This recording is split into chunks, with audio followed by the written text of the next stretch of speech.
Before we begin this episode, I want to let you know that we'll be having an open discussion about our personal experiences with disordered eating. We'll be talking about specific behaviors, thought patterns, and recovery journeys. And while we aim to share our stories with care and hope, this content may be difficult or triggering for some listeners. If you're currently struggling with disordered eating, please prioritize your well being and feel free to skip this episode or listen when you feel better equipped. We've included resources for supports in the show notes. The Chronic Illness Therapist podcast is meant to be a place where people with chronic illnesses can come to feel heard, seen, and safe while listening to mental health therapists and other medical professionals talk about the realities of treating difficult conditions. This might be a new concept for you, one in which you never have to worry about someone inferring that it's all in your head. We dive deep into the human side of treating complex medical conditions and help you find professionals that leave you feeling hopeful for the future. I hope you love what you learned here, and please consider leaving a review or sharing this podcast with someone you love. This podcast is meant for educational purposes only. For specific questions related to your unique circumstances, please contact a licensed medical professional in your state of residence.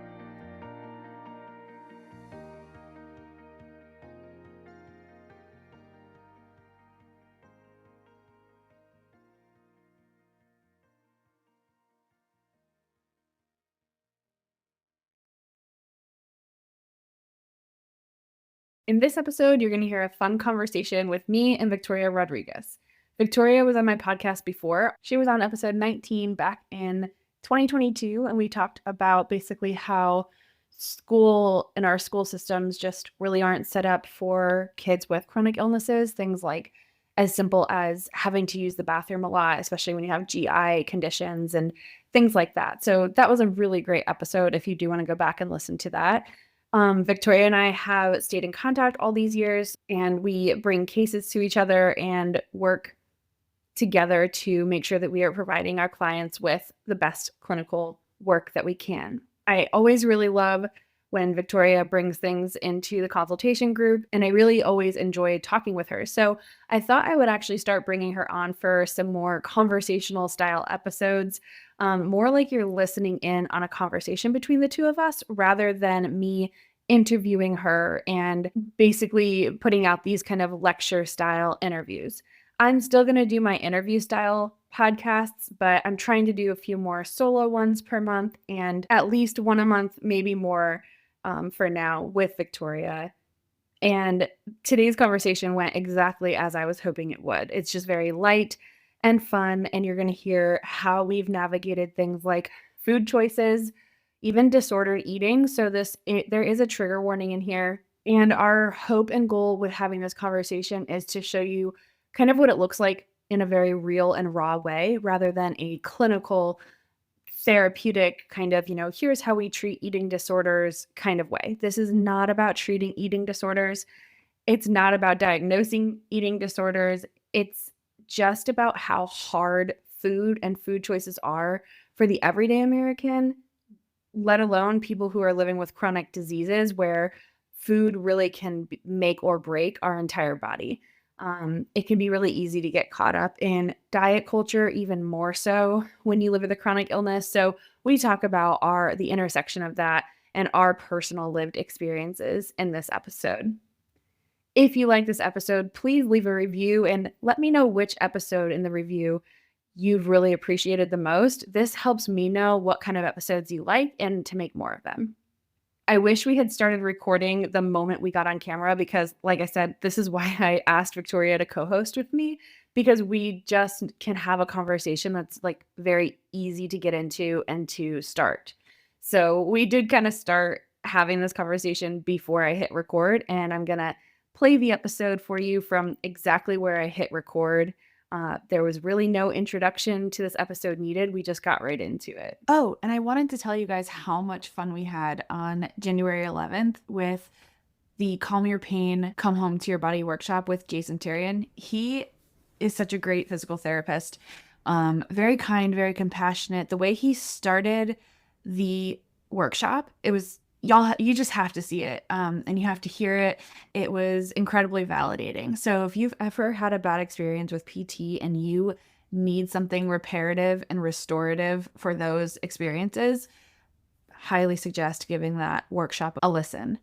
And our next workshop is with Grace Quantock, Your Perfect Morning Routine. And just like everything I do here, your perfect morning routine is the one that's unique to you and will kind of expand and contract according to your energy levels. And Grace is a phenomenal person to do this workshop with. So that is on January 25th at 10:30 a.m. Eastern or 3:30 p.m.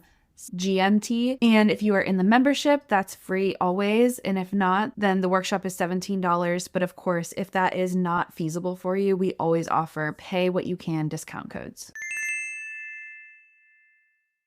Yeah, I just had a lot of fun with the workshop with Jason. And then this yesterday I had another podcast episode I recorded with another like pain rehabilitation specialist in Ireland, and we talked a lot about sleep, and that was really fun. Yeah. Because Yeah, you've been on it because then you had like a dietitian like the day before, like yeah, which I think is appropriate for our conversation today since we're talking yes. about like breakfast items for chronically ill people. And I don't know if you felt this way, but I was like, sure, I'll talk about breakfast. Like we're therapists, we have training in eating and behavior and assessing for eating disorders. And then you start to get really nervous when it comes to chronic illness because I'm like, okay, I need a lot of salt, but then another person can't have any salt. And then this other person Yeah. has this illness issue. Like, so I think it's appropriate, or I guess funny that you had this meeting with this dietitian like the day Yes. before. And then we're here, I think, to talk about something really complex that I think is still within our scope. But I always get nervous when we start, I don't know, talking about food.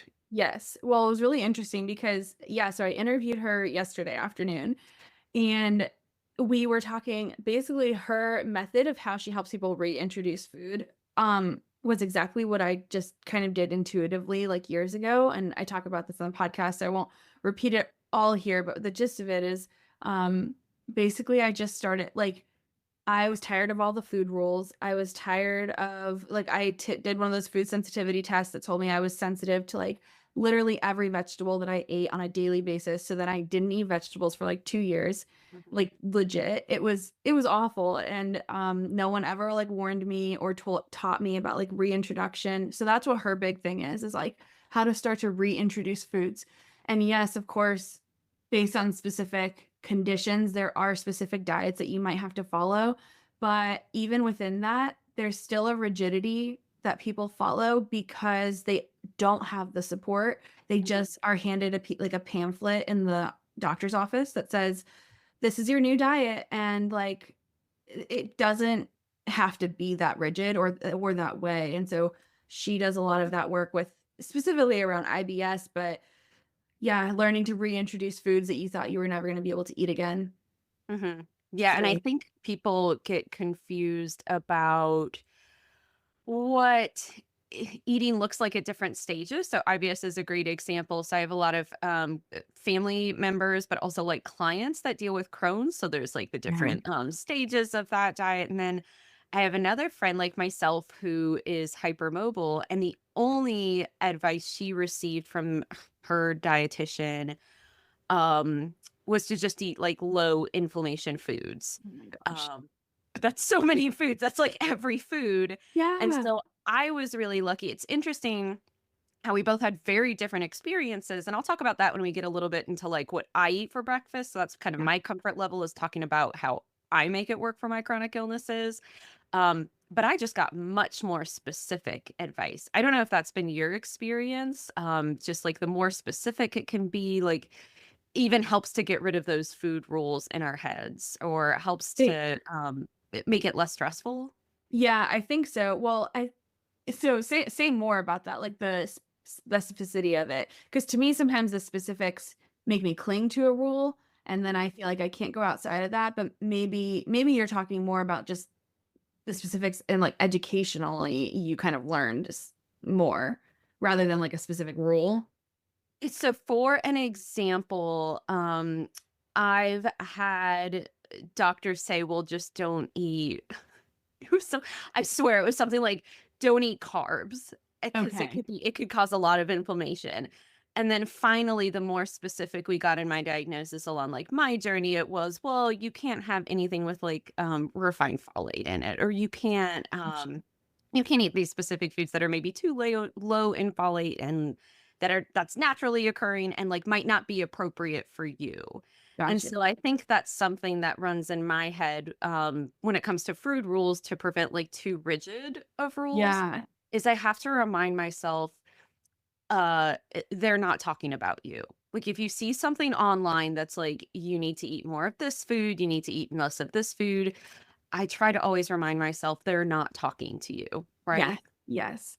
I do. I think that's so important, to have that, like, when you're especially scrolling through social media, even if you are mostly following, like, registered dietitians, like, licensed medical professionals over, like, wellness influencers, still, these people might also be trying to sell their program, and they are talking to a specific audience, and you are not always going to be it. And so it's hard to know. So yeah, when you have that specific advice, it can be helpful. For some reason, my brain, like, for example, with high histamine foods, like, I know the list of like the highest to lowest histamine foods, although with histamine, like levels of histamine in food can change. So it's like a very, um, to me, it's like it's this specific list, but then there's still variant within it, and I don't trust it. So my brain just goes very like, I don't know. I don't know any of this. Like, I can't figure out any of this. So I just like push it to the side. And I either don't follow it at all or I follow or I still have some kind of rigid rule in my head. Hmm. Um so like so yes, on one hand, I can absolutely see how when a doctor says, "Well, these are more so the foods I want you to follow or not follow," then at least you can ignore a lot of the general advice you see online. But for some reason, I still struggle with, any kind of, like, eat this, not that. I don't know. I wonder if that also says about how a different approach is needed, especially as therapists for people coming in with food issues. Yeah. There's this one dietitian that I love to follow, like fully licensed registered dietitian, um, that says these are the foods I don't eat in a day. And she'll say something like nuts because I'm allergic, or coffee because I don't like it. And so it's kind of interesting to watch her rewrite these food rules that we've normally heard, like to her specific health needs. But I could absolutely see Yeah. how different brains take rules very differently. So it's just interesting to hear those differences there. Yeah, I agree. I agree. Yeah, that's, I think, like, I try to help my clients mostly just learn how to listen to their bodies, learn how to reduce fear while not pushing it away, but listening so that they can kinda develop an intuition rather than grasping on to these certain, like, well, this thing says I shouldn't eat that and based so that's really what I practice more with clients. Mm. Like, how do we know what is right for you based on your body and also in conjunction with if you're working with a dietitian, you know, that's really, I think, a dietitian who has a specialty in your condition is always going to be, I think, like frontline more so than your general Absolutely. practitioner or even functional medicine doctors maybe, but they still have a general education around nutrition, and they do also tend to have a lot of, like, each one I've noted in my experience, each one tends to have their own favorite diet, and then they Mm. kinda push that rather than it being whereas medical-based dietitians, understand, like, each medical condition, and they really are tailoring it to your medical condition, not just, like, their ideologies around food. Absolutely. Well, what are your thoughts even around the word like healthy food or unhealthy food? Yeah, I think what's been most helpful for me in the last, I don't know, maybe 2 years, and this is what I'm teaching my kids too, is that when we look at our plate, we wanna make sure there's fiber, fat, protein, and, usually, like, fiber and carbs go hand in hand, but you can also have more carbs that don't have a lot of fiber in it. Pasta, that's fine, like, if you are tolerant of it. Um, so I'm just looking at the micro and macronutrients. Like, do you have colors on your plate? Do you have the main food groups on your plate? And then also, what's the function of each of those things? Like, protein and fiber keep you full. Fats help you absorb vitamins and go to the bathroom.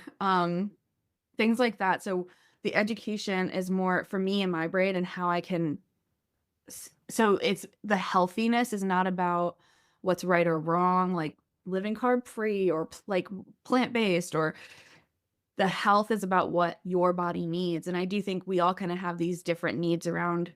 Some people need a little bit more like my husband feels a lot better when he's eating more protein, whereas I like don't. So, and I'm kind of on a journey with my how my diet is made up between like fats and proteins because my stomach kind of like sometimes when I have too much fat, my stomach hurts and I can tell it's like specifically around that. And so again, because I only know that because I've been practicing awareness and observation for so long. Mhm. I couldn't have told you that like 10 years ago. Like that fat makes me feel a certain way or whatever, but I never want to cut anything out. And the dietitian I talked to yesterday was also saying like anytime you cut something out, there's long-term consequences later on. So we might do that short term for like a to fix something or get your body on board with something, but then we want to start reintroducing pretty quickly. So yeah, a healthy diet for me is one that includes all foods and makes you feel good. What do you Yeah. think about that? I love because for me, it changed my brain chemistry when watching as an undergrad student, um, eh, what is as someone who like specializes in eating disorders, right? The CEDS, right? So that's a therapist that has taken extra training to specialize in eating disorders, to get really, really deep in eating disorders. And she told the class a donut can be quote unquote unhealthy for one person. For a person with diabetes who has to stop in the middle of the road and eat a donut or like protect themselves, that donut would be healthy for them. Now I know that's a very simplified version, but it changed my brain chemistry thinking about health. Yeah, it took that, like, donuts are bad as an absolute out of your brain. Yeah. Yeah, which I know for a lot of people farther along in their health at every size or size inclusive journey, no bad foods journey, that might sound very simplified. But for little undergrad me, that was the first time hearing that. Yeah. And so now even then, so my father-in-law can't have a lot, I shouldn't say can't, like, is on his journey where he's not having a lot of salt for health reasons. And for me, it really changed my brain chemistry to hear that, oh, actually, salt makes me feel better. And kind of similar to what you said, where it took like 10 years of experimenting. Yeah. Every time I would get a migraine, in my like emergency protocol, there would be a packet of like super salty soup. And I would just add like a ton of salt to that. And I'd be like, wow, it's like magically better. That's amazing. Oh my So god. that was really helpful, and so something I'm trying to tell myself now is salt is healthy for me. Even something as simplified as that, not as a food rule, but just for me to remind myself that they're not talking to you when they talk about low salt diets. That's something Yeah. that would be helpful for me in my treatment plan, in my protocol. Yes, that's so funny because one year actually, I wish I could remember exactly when this was and what came after.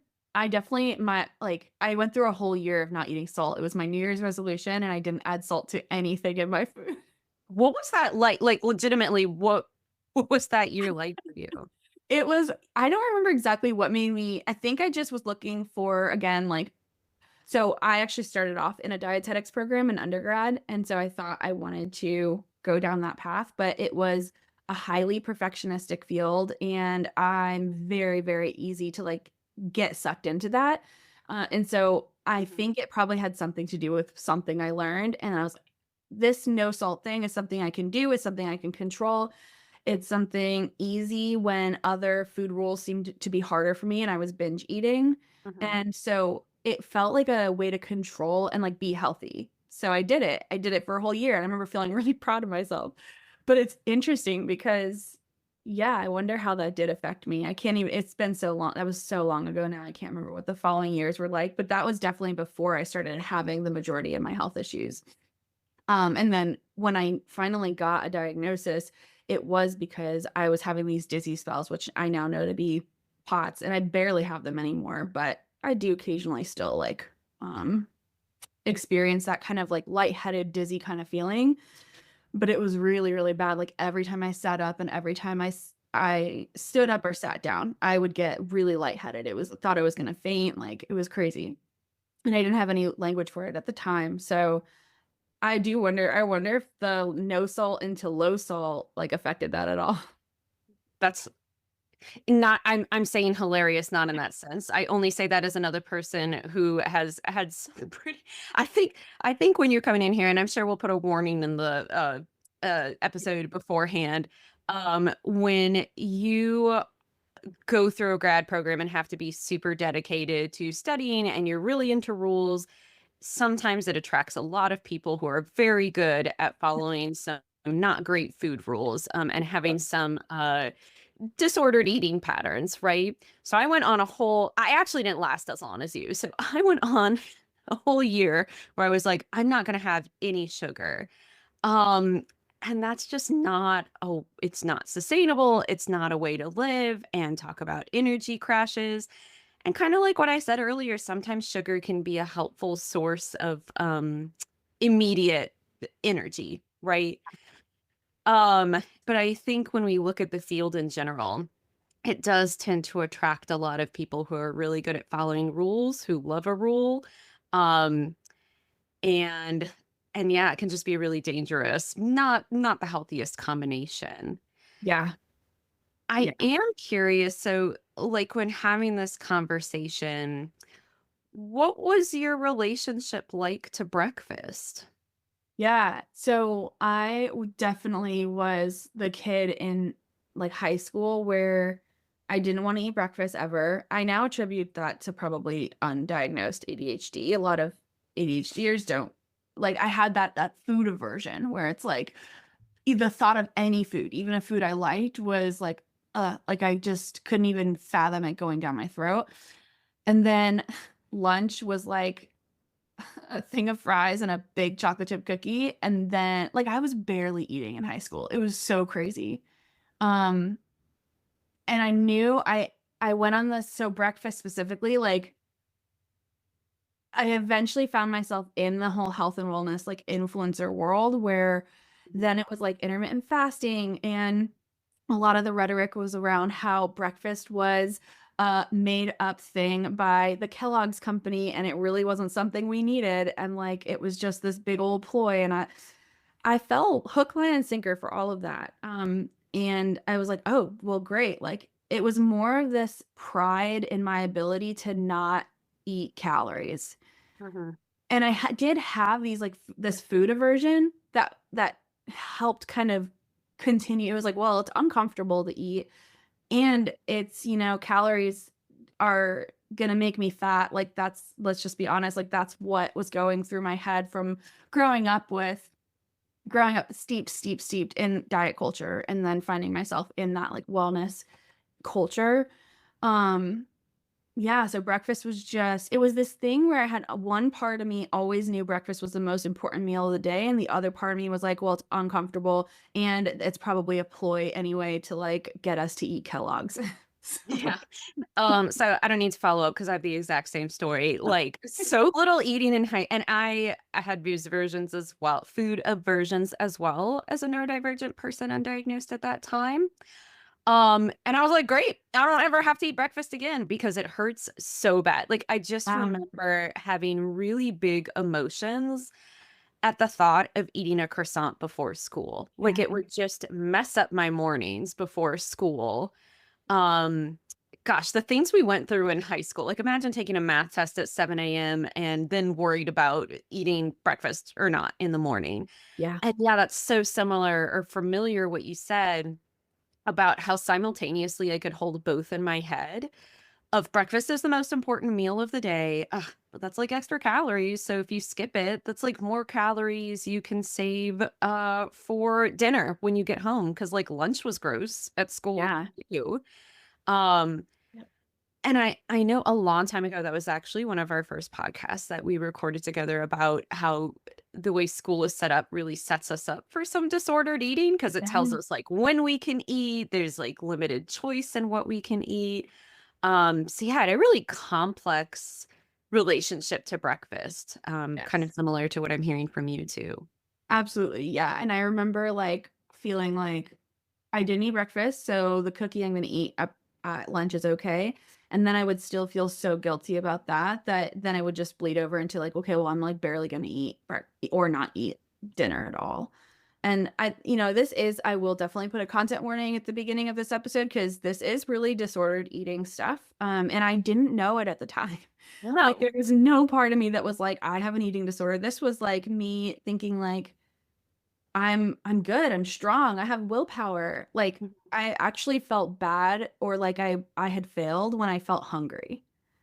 Yeah. So, it was just and so to continue along the journey of breakfast, when I finally decided I talked a little bit about this yesterday, when I finally decided to implement breakfast, I knew I had this food aversion that was still there, and I was like, "Okay, if eating breakfast does help everything. It jumpstarts it like I'm gonna say jumpstarts your metabolism. That's not at this point in my life, I was no longer in like a okay, I'm trying to lose weight kind of thing. It was just like metabolic health is important and breakfast is a part of that. Um, Right. Like I actually want to feel good in the yes, morning. That was exactly. what a shift. Yeah. Yeah, right. I want to like have energy throughout the day. And so I think I did go through a lot of rockiness around like what was a good fueling breakfast. And I still couldn't do it because of all my food aversions. Like I would just kind of after like quarter of the plate or less, like I just couldn't do it. So then I was like, all right, well, for a long time, it was Chick-fil-A breakfast. That was all I could eat. Mhm. And I went and got 8 nuggets and 2 hash browns, and that was, like, for probably over a year or 2, like, it wasn't every single morning, but a lot of mornings. I spent a lot of money there. S um, Well, and and sometimes oh, I'm sorry, go ahead. no, go ahead. I wonder if that can even be an accommodation Exactly. sometimes. Because even I'll tell myself, ugh, it's so much money to spend on breakfast, like in an airport for like that isn't that good. But then, and again, this isn't a rule that you need to live by. This is specifically for me. Okay. So I'm just saying that to the audience. For me, what I tell myself, the best kind of breakfast is the breakfast I eat and the breakfast I'm not allergic to. Yes. Um, and so even when I hear you say, "Yeah, I was eating a lot of Chick-fil-A," teen me really should have been eating anything in the Yeah, world, like even something from even something like quote unquote unhealthy, right. would have been maybe a good accommodation at that Yeah, time. absolutely, yeah, and really, you too, like yeah, I think I started to look at it's funny because like, looking at your macronutrients, like your protein, your fat, and your carbs in a meal can absolutely be a part of diet culture, and it is, but for me, I was trying to figure out how to eat more of each of those things or to make sure they were all and so when I look at a Chick-fil-A nugget, there's fat, there's carb, and there's protein, and so that actually helped me feel like this was an okay, even balanced breakfast. I was more so it was the money that I was more shameful about. But, it's fine. That was my accommodation. I did really need that.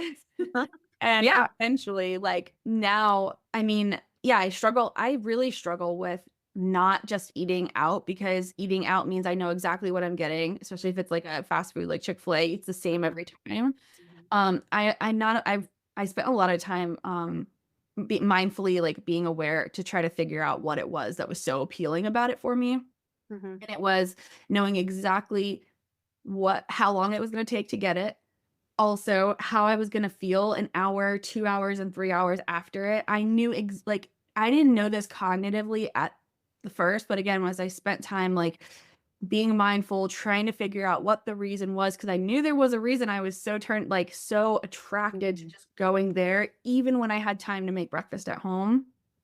And I finally figured out it was the absolute consistency that I could get. I knew was coming, not only from how the food was prepared, but also how I was gonna feel after it. Mm. So this is really the crossover podcast of chronic illness and neurodivergence, right? Which we know co-occurs Yes. a lot, but I'm hearing we love the consistency. And there's no worse feeling than not knowing how you're going to feel after eating something. It can cause a lot of anxiety around eating for me Yep. personally. Oh, yeah. So I'm wondering, because I kind of had something similar when you had approached me with this idea, and I think we both like mutually came to it of like, let's talk about breakfast ideas for chronic illness. And I had come up with kind of three. again, I don't want to use the word rules, but maybe like parameters for these ideas, right? Because I could go on and on about like food options or food ideas. And so for me, one of the parameters for this episode was something I try to do every day is mix a fat and a carb, and some which typically like comes along with like some type of protein. Mhm. Crock pot friendly, because I am secretly a 70s housewife. I work from home, but in the past I would have lived at home and made a ton of like crock pot friendly meals.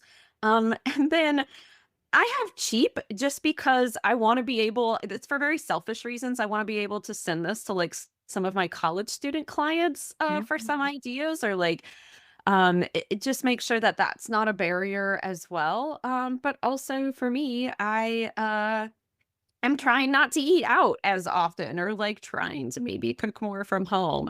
So those are kind of my three parameters. And I'm kind of hearing something similar from you of like, okay, there, I'm looking at like the macronutrients. Like, do I have that represented on my plate? Yep. Yeah, exactly.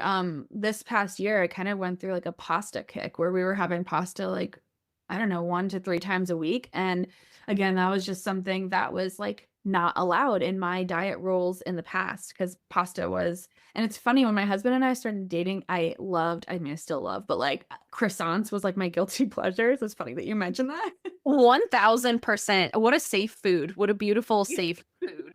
So very much.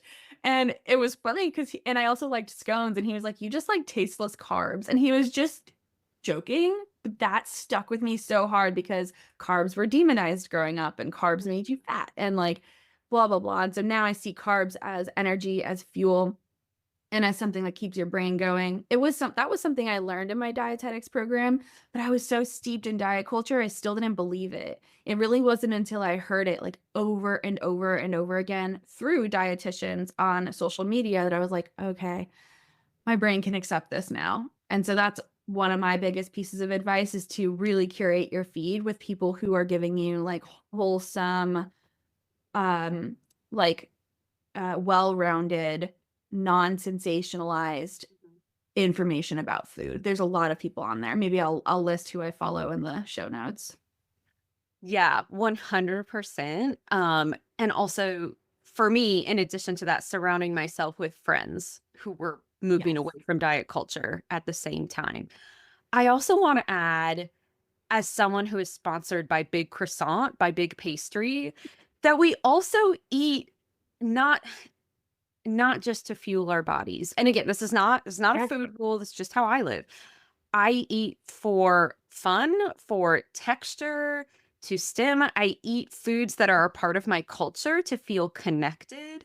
So I think also eating for other reasons other than just fueling your body can also be demonized in Yes. some ways. That was a big piece for me too. I used to think like when I first kind of learned that and heard that, I remember kind of not understanding it at all. Like, what do you mean? That's like eating food for fun. Isn't that just gluttony? Like that was how my Mhm. brain was wired. And eventually over time, I started to like visualize like big Italian families or like Greek families who like would get around the like cooking who would gather around and like food was the centerpiece and like that was warmth and love and fun and that visualization really helped me a lot. Um yeah, I would love to know what from your culture if you want to share any images that you have. Sure. So I actually have that also as one of my suggestions for food. So I'll go off first and maybe we can share, like, I'll share one suggestion and you share one suggestion. Yeah. So my family is Cuban American and I married a Cajun in South Louisiana. So I feel like every immigrant culture says that like food is very important to our Yeah. culture. But I feel Totally. I hear that from all my like non-white friends. Yes. Yeah, yeah. And If you're white, it's so like food is demonized. exactly. Well, and so for me, even when thinking of breakfast ideas for to share, one thing I wanted to share from my culture for breakfast is sometimes I'll eat black beans for breakfast with like some of the chips that are safe for me. Um from Aldi's, by the way, again, for anybody who cannot have refined folate. Um, these stores that carry European brands tend to not have that. So it's typically like American. Again, not offering diet advice, but just for us girls out there who need non-refined folate, Aldi's with all of their German options is great. So I'll make a big crock pot of black beans and add toppings like tomatoes, avocados, kind of whatever veggie I'll cook and put on top. And again, so that might not be seen as a quote unquote traditional breakfast food. But there are no food rules here. And I can take food from my culture that has a lot of protein, that has a lot of fat, that has carbs, that is quote unquote healthy for me and is something that tastes good that I'm going to eat. Yeah, absolutely. I feel like my suggestion I'll give yeah, one is to actually eat non-American food because that's like my husband and I very much love like whenever we go out to eat, which is rare these days, but when we were first dating, we there was this app and we live in Atlanta, so there's a lot of different ethnic choices here. And there was this app where you would like if the restaurant participated with this app, it would give you discounts, just like 50% just for showing them the app. And Mhm. so we just tried all these different restaurants. Like every weekend, we would just choose something new on the map. And yeah, so my first tip is to try ethnic food. But my go-to like American, like what I think of for breakfast is just a bacon, egg, and cheese. Or if you don't eat meat, like well, then the egg I mean, if you don't eat pork, then I don't know. You're missing out on this. I'm so sorry. But like a good sausage, egg, and cheese or bacon, egg, and cheese breakfast sandwich, it's Mhm. easy, it's quick. You can take it on the go, and it's so filling. That's another thing I learned over time that I now know exactly how I'm gonna feel after eating that, and it was able to replace my Chick-fil-A. Yeah. I just knew we were gonna have crossovers too. Like, who doesn't love an egg for breakfast? My brother is vegan and there's also like tofu egg, Yeah, there's egg substitutes. It's all good stuff, right? So definitely. you can't beat. And I love that how you're also representing people who eat meat. So like I'm a pescatarian, I have a vegetarian mother and a vegan brother. So like the trifecta, we're all represented here. Yes. Um, so I love egg bites too. So again, that's something I can make in the crock pot. So I bought like these silicone what is it? Like muffin tins or Yeah. like cupcake tins, any kind of circular silicone tins Yeah. will work. But I'll put them in the crock pot with like some water at the bottom to steam them. And what I love about egg bites is you can kind of fill them with anything. So it's very versatile. Again, if you don't have any sort of like um chronic response to eggs or if eggs are a safe food for you, you can add any of your other safe foods. So maybe vegetables, maybe a starchy carb, Yeah. maybe cheese if that's something that you can have, maybe a vegan cheese alternative if that's something you can have. So I do love that option that you bring up of eggs and kind of getting to dress it up with whatever foods are safe for you. Yeah, definitely. Yeah, I think that's the concept of I mean, I think a lot of people don't what a lot of people don't understand about safe foods, and safe foods I think is still very much a term used specifically for young autistic children, but we as adult like I just don't think it's like crossed over very much yet into the adult language, but that essentially is what we're talking about. That's what my Chick-fil-A was for me. It's safe foods allow you to feel safe in your body as you're eating them for a variety of reasons. And then you can eventually, if you desire, add more foods in that but you have this like base of safety so that as you're trying something that might feel a little bit risky, you don't feel like you're just taking a risk with nothing to fall on. Yeah, absolutely. Thank you for that explainer. Absolutely. So, yeah, I love the idea of eggs for me, which are a safe food and a safe source of protein. I Mhm. want to say cheap, but I feel like eggs aren't cheap anymore. Mm, I feel like I that's know. changed in the Yeah. past. Well, I know. It's I think it's a mix of one, the organic pasture-raised eggs, other companies were like, "Oh, if people were willing to pay $7 a carton, we could Mm. up our cheaper eggs for that's $1.50 up to $2.50, no one's gonna bat an eye." That started to happen, and then, of course, the bird flu, there's a supply and demand issue. Yeah, eating is complicated. Like, who knew we'd be talking about worldwide events when talking about egg bites? So yeah, I love I guess that is the bougie food I eat now. I love my egg bites. I love my pasture raised organic, well treated chicken egg bites. What about for you? What's another breakfast food you bring to our proverbial table? Yes. So this might be so my husband's a personal trainer, so I think I still do get a little bit of like the protein is king kind of rhetoric in our house. Mm, mhm, And so I'm at least aware of that. And I just give that caveat to say sometimes food rules and diet rules are still going to infiltrate. And like, it's okay if you haven't completely detached or separated from all of that yet, so long as you are nourishing your body and you are getting enough food in your body every single day. So, with that said, my other go to is Kodiak pancakes. They're like a protein powder based pancake mix. So it's like any other pancake mix like Bisquick, but it has protein in it. You don't taste the protein, which I like because I don't like protein powders. I've never liked mm, enough mhm, to do 'em. I've never liked smoothies, even though my functional medicine doctor tries to get me to drink them all the time. mhm. I just don't like them.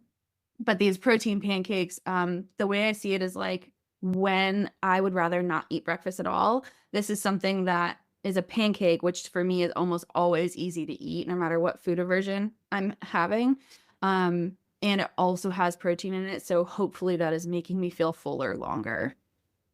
Yeah, I almost included like some type of pancake on here. So I'm glad that you have a pancake on your list because what what a fun nourishing food, right? Yeah. Something and easy. It's Yeah. so easy to make a pancake, right? Like people do that as children. Like we were doing that since children. What an easy Yes. simple meal to choose. And I'm hearing you say with the Kodiak one specifically like you can't taste like the protein powder. Mhm. Yeah, so for me, that's just an easy way to maybe get in some protein, again, for the sake of, like, staying fuller longer, not because it makes you lose weight or anything Yep. like that, but just, like yeah, even when I say fuller longer, it's not because I'm trying to eat less throughout the day, it's because when you don't nourish your body, you feel ravenous all day. Like, you need to be eating enough calories, micronutrients, and macronutrients and it's very hard. And when if you can't because of a health condition, again, this is where we're talking very generally here. This is where a dietitian comes in handy. That's really what Samina's the dietitian I talked to yesterday, that's what her program's all about is like adding food back in as we can despite living with IBS. So yeah, protein pancakes are one of our go-tos. Gotcha. And I love that what you said, where we can also take things back from diet culture. Like, Yeah, I can have a salad. Doesn't demonize a salad. I don't have to have emotions over a salad. It's fine. exactly. Or protein pancakes. Yeah. So since I feel like we're headed into a traditional Puritan American fare, although I guess like this is also this is European as well. This is all over the world. Oatmeal. We're a big oatmeal family. Again, super easy to make in the crock pot or make over the stove. Yeah. And we're about to head. I don't know. Well, we're in the South, right? So I'm in New Orleans. You're in Atlanta. We might see a snowstorm. And my hope is that I will have a big old pot of oatmeal over a snowstorm because then I get to cosplay as a medieval peasant with my very fancy oatmeal in the crock pot. And I actually got this recipe again. I use my family just because like a lot of our chronic health issues are very genetic. So there was a lot of like trying to figure out what everybody could eat for Thanksgiving, for the holidays. And I actually got this one for my brother. Um, where we wanted to do something a little fancy, but something that was still safe, even at like the lowest phase for Crohn's. And Mm. so what I'll do is I took a bunch of pears and cooked them down in like apple juice or like their own juices in the crock pot, and I just added like a ton of spices. Again, if spices are something that is okay for you to have. So we added like fresh ginger, fresh grated ginger. It's fine to use powdered as well. Cinnamon, nutmeg, cloves, like that whole thing. And we cooked it down, and then we had like a bunch of leftover, right? So we mixed it with like vegan ice cream for him for the holidays, And then I was like, wait, we can add this to oatmeal. Yes. And that has just been a really, really nice breakfast to have. And I think we forget also that, again, depending on the type of oats that you get, the type of oatmeal that you get, it can also be a good source of protein. Again, I say that as a therapist, not a dietitian. Please check with your dietitian on sources. But it's been so nice to have just fruit that's easy to add in, that tastes really good, so I'm gonna feel more motivated to eat it, and again, something super simple and filling, like you said, like a big bowl of oatmeal with spiced fruit has been really nice and easy. Yes. Yeah, it's also such a good source of fiber, which most Americans are not getting enough of. I forgot about fiber. Yeah, fiber is important too, guys. We should probably get more of that. So much more. Yes. Yeah, I think the recommendation is 30 grams a day and most are getting like under 10. And it's one of the leading risk factors of colon cancer is not enough fiber. And colon cancer has risen like insanely over the last couple of decades. So, yeah, I think there's a lot of conversation right now about like the poisonous chemicals in our food and 10 years ago I would have been right there in that conversation.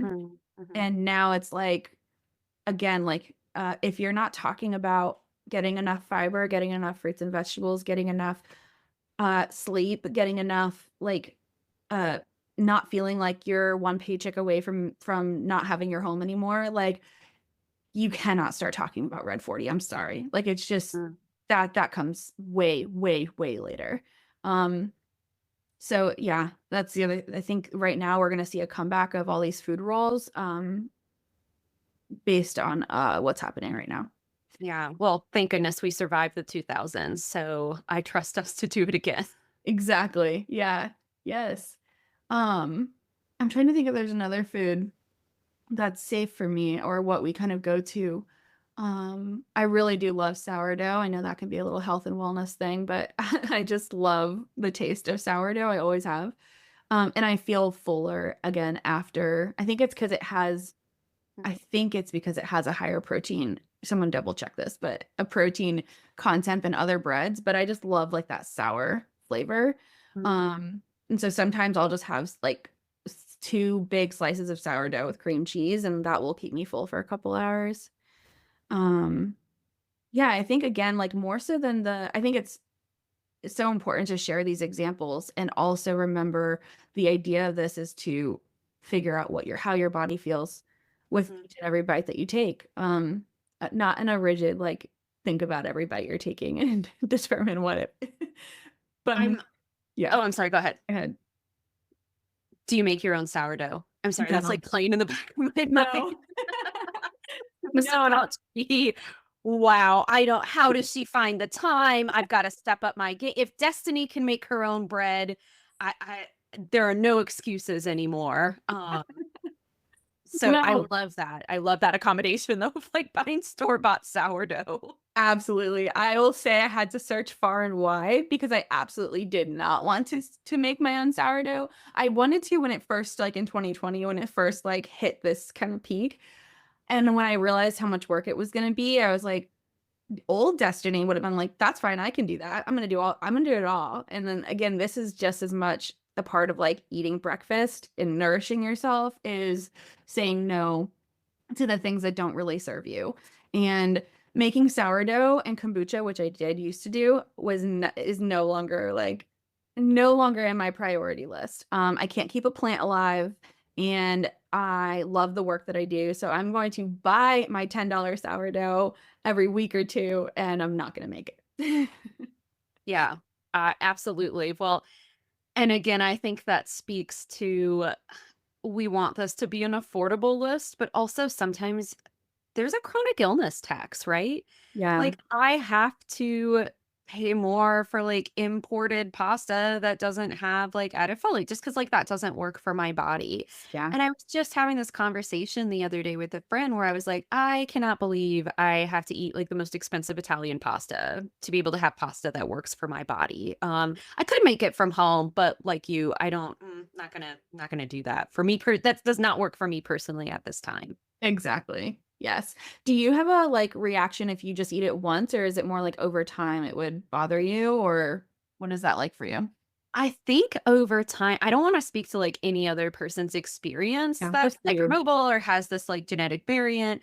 Um, my doctor had told me, "Oh yeah, you have this genetic variant. You probably feel terrible after eating like enriched folate." And I was like, "Well, I have no idea if I feel terrible or not." I will say I felt better. That might be because like I've taken a new course of treatment. But I think also for people with chronic illnesses, when you find like that quote unquote like magical treatment plan that works, I think I'm a little nervous to like mess it up, Yeah. right? Where it's like, do I want to even try experimenting with with enriched folate again? Because we know from the research that it just might not be helpful for my body. Mhm. I don't know why I would go against that, but I also respect that I might not have the best interoceptions. That's my ability to tell my body's response to certain foods or even emotional stuff. I'm just like terrible telling what's going on in my body. Yeah. I'll give the example, maybe some other if you're a healthcare professional, like a therapist that provides like back-to-back services, you might not notice you need to go to the bathroom until it's an emergency. So like your body will go from like 0 to 60.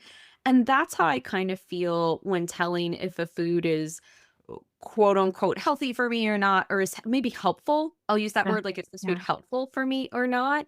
Is it's very difficult for me to tell unless this food is actively giving me food poisoning. Yeah. I don't know if any of your listeners can relate, but I'm pretty bad at telling sometimes. I think like you said, it took you like 10 years to kind of figure out like what works for you and what doesn't.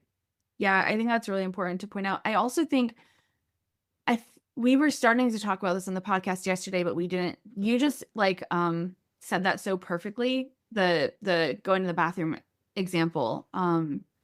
Because yeah, that is sometimes what it feels like. And I think that's why we can sometimes cling to food rules because it's like, well, I don't really know for sure. And so let me just cut all of this stuff out and just keep it cut out. But then what happens when you do maintain a really restricted diet is you end up feeling really lethargic and fatigued later on. And then you have no idea why. And you're like, well, I took everything out that I can. There must be something else that I'm eating. And that's how you end up with a list of 10 foods that you're eating. And it might actually just be like at that point, it might actually be a lack of nutrients or a lack of calories that's making you feel the way you're feeling now. It doesn't mean that something you were eating wasn't making you feel bad before, but now the problem has switched. And again, how do we know? There's too many variables. So again, that's very general advice, may not be applicable to everyone, but yeah. Yeah, as we mentioned, food is complex. Like we get to talk Yeah. about all kinds of the multiple mental health stuff today, multiple world happenings today and how it impacts the food that we eat. Yep. Um I'm going to share something as well as like my last food recommendation um, is so for your listeners who have misophonia or who just cannot stand sounds over, I just pulled out my box because it's on the side. This is what I had for breakfast, and it's almonds and raisins and cheese. Yes. So I also feel like just simplifying my food in the morning and not making it super complex has been a way for me to break food rules. Because in my mind, when I think of cooking a meal or having something prepared to eat, I think of labor. I think of the work that it takes to prepare a food, to go shopping for that food. And again, another, um, again, not rule, but saying that I try to keep in my mind is it does not have to be complex. I can eat these simplified foods that don't have to all go together in something cooked and perfect. It doesn't have to quote unquote make sense together. Yep. Sometimes you can just eat like a Roman soldier on the road and just like have this all separate, a whole separate charcuterie board going on for breakfast. Yeah. So that is my personal last breakfast recommendation. I think that's so, so accurate. Yeah, simplifying it. Um, I would say mine is probably allowing yourself to eat whatever like lunch or dinner food that you love. I know in the past, like if I had leftovers I really loved, it would be so easy in the morning to be like, okay, well, I've got to save that for lunch or dinner, which was really just my brain's way of like justifying my not eating breakfast. So it was like I had some reason to not eat because this thing was saved. And I was like, wait, I can enjoy this now. Why do I have to wait to enjoy this at lunch or dinner? So sometimes I just will eat like a good bowl of chili or like sometimes steak or like, yeah, mostly usually those meat kind of proteins. But yeah, you can eat those for breakfast. A game changer when you realize you can have breakfast for dinner or traditional dinner foods for breakfast, right? No rules in this household. Exactly. I love that idea of like a big bowl of chili for Yeah. breakfast. Legit. I have definitely eaten chili for breakfast. Ooh. Um, yeah, those are all I think we have some really great suggestions here. Yeah. Each one again, and I'll reiterate for myself that these are foods that work for me and they might not work for you and your body, but just to give you an idea of the amount of thought I think Destiny that you and I have had to put into eating breakfast, right? Yeah. Something I will say that quote unquote should be simple, but it's actually really complex. And it took me a long time to get here to come up with even like 5 suggestions or 4 suggestions of what to eat for breakfast for myself. Totally. I'm right there with you. So, yeah, lots of giving grace if you're in the middle of this and you're trying to figure it out. It feels like a lot of work. It is a lot of work. And also, the work is really just undoing these messages that we've learned throughout our lives. And then also learning to pay attention to our bodies. So, Perfectly said. Thanks for listening. If you learned something new today, consider writing it down in your phone notes or journal and make that new neural pathway light up. Better yet, I'd love to hear from you. Send me a DM on Instagram, email me, or leave a voice memo for us to play on the next show. The way you summarize your takeaways can be the perfect little soundbite that someone else might need. And lastly, leaving a review really helps others find this podcast, so please do if you found this episode helpful. And P.S., clicking subscribe ensures you'll be here for the next episode. See you then!